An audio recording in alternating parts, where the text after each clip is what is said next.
มือคืนนี่หลังจากที่สมาชิกเสียงวิหกวงหนึ่งเข้าบ้านพักซ่อมกันมาเกือบเดือน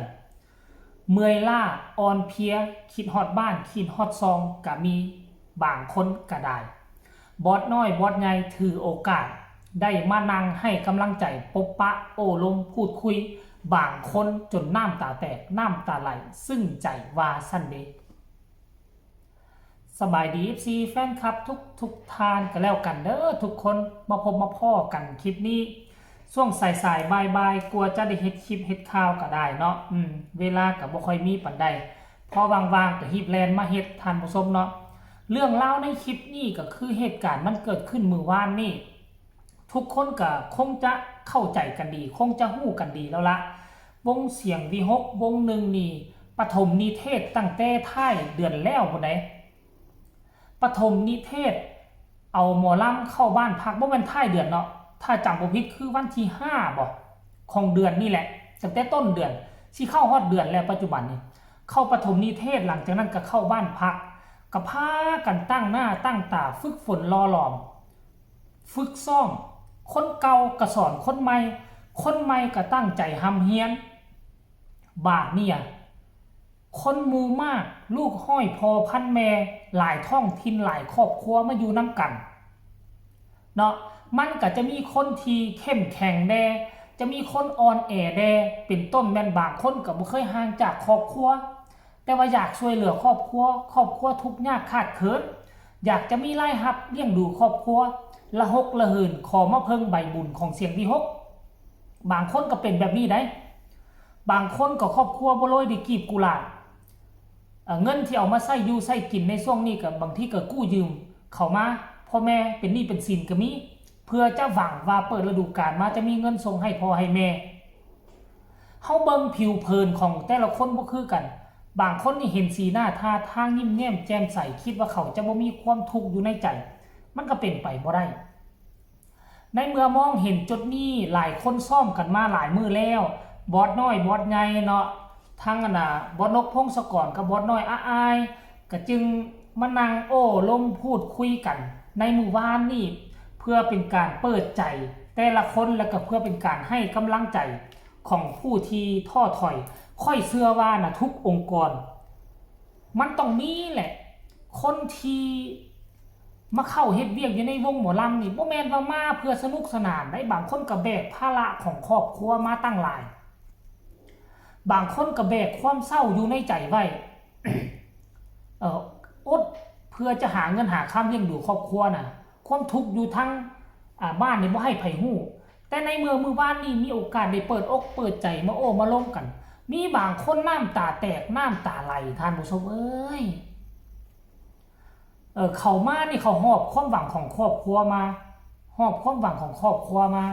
เพราะฉะนั้นบอสนกพงศกรมื้อวานนี่ก็เห็นลูกน้องน้ำตาแตกน้ำตาไหลก็ให้กำลังใจพร้อมกับโอบกอดอุ้มซูพร้อมกับให้คำมั่นสัญญาคันผู้ใดตั้งหน้าตั้งตาอยู่นี่ก็สิได้ค่าจ้างเป็นประจำบ่มักขาดเจ้าก็สิมีเงินมีคำส่งให้พ่อให้แม่แต่คันถ้าผู้ใดมักขาดเพราะมันเป็นเงินมือมันบ่เป็นเงินเดือนมันเป็นเงินมือเจ้าเฮ็ดหลายมือเจ้าก็ได้เงินหลายเจ้าเฮ็ดน้อยเจ้าก็ได้เงินน้อย ทั้งบอสน้อยบอสใหญ่พากันนั่งโอ้ล้มให้กำลังใจบอสน้อยก็เป็นสีสันขี่รถเกี่ยวไปเวียนมานั่งฟังคนอื่นไปและดูการยังบ่ทันเปิดแต่ว่าเกิดความผูกพันแบบนี้ขึ้นมาก็ถือว่าสุดยอดได้ทุกคนบอสนกพงศกรเพราะว่าเพิ่นก็เคยอยู่จุดนี้มาก่อนเคยเป็นลูกน้องเคยเป็นแดนเซอร์มาก่อนเพราะฉะนั้นบอสนกพงศกรนี่ฮู้จักดีว่าแดนเซอร์เป็นแนวใดบางคนก็ทุกข์ก็ยากขาดเขินอีหลีเข้ามาเป็นหมอลำยังโชคดีที่ว่ามีบ้านพักให้อยู่คันคือหมอลำสมัยตะกี้บ่มีบ้านพักให้อยู่โอ้ยเงินสิไปเช่าห้องก็บ่มีเงินสิซื้อข้าวก็บ่มีแนวนั้นนี่มันลำบากเลยแต่ว่าอันนี้มีที่พักให้อยู่ช่วงนี้ก็บ่แน่ใจว่ามีโรงครัวของหมอลำครัวกินให้กินทุกมื้อบ่นะท่านผู้ชมเว้ามาแล้วก็เป็นตาสงสารแต่ละคนก็ได้ที่ผ่านมาเฮาก็บ่ค่อยเห็นบ่ค่อยมีผู้ใดไปเจาะลึกเรื่องราวของชีวิตของแดนเซอร์ส่วนใหญ่สิไปเจาะลึกเรื่องราวแต่ของศิลปิน สิไปสร้างกระแสสร้างข่าวแต่ศิลปินโอ้ศิลปินผู้นี้ทุกยากขาดเคินมาแต่พูดมาแต่พี่ก็ว่ากันไปเนาะแต่ว่าเรื่องราวของตำแหน่งอื่นนี่พวกเฮาแล้วก็บ่ค่อยเห็นกันเพราะป่านไหนเนาะทุกคนเนาะในเมื่อพวกเฮาบ่เคยเห็นแล้วพวกเฮาก็บ่ฮู้โอ้ชีวิตของแดนเซอร์บ่แตกต่างจากหมอลำศิลปินถามว่าแดนเซอร์สำคัญก็สำคัญคันมีแต่ศิลปินโดดอยู่ไปห้องเพลงก็บ่ม่วนบ่มันมันก็บ่สวยบ่งามเนาะเป็นตำแหน่งที่มีความสำคัญแต่น้อยนักน้อยหนาแต่ละวงหมอลำจะยกสูงแต่ว่าบอสนกพงศกรตนเองเคยเป็นแดนเซอร์มาก่อนมองเห็นจุดนี้มองเห็นจิตเห็นใจของลูกน้องก็เลยมาให้กำลังใจตั้งแต่ฝึกซ้อมมานี่ก็บ่แม่นแต่ครั้งแรกนะก็หลายครั้งแล้วที่เพิ่นมานั่งโอ้ลมพูดคุย